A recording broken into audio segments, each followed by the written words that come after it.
Tayong mga Pinoy, likas daw na mahiyain at laging nagkikimkim ng ating damdamin. Pero minsan, ang pagsasarili natin sa problema nauuwi sa kung ano-anong aberya. At sa tuwing umiiwas tayo sa mga issue, saka naman namumuo ang mga intriga at di pagkakaunawaan.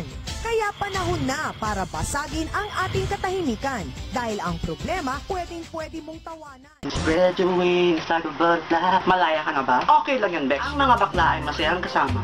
Maraming happenings, maraming bonggang-bongang love trip, at higit sa lahat, madaming unforgettable moments. Pero huwag niyo mong babanggiin ang isang bakla dahil hindi matatapos ang araw na hindi kanyan babalikan. Palabanin kasi kami.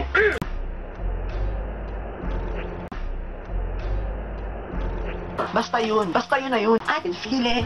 Life isn't about finding yourself.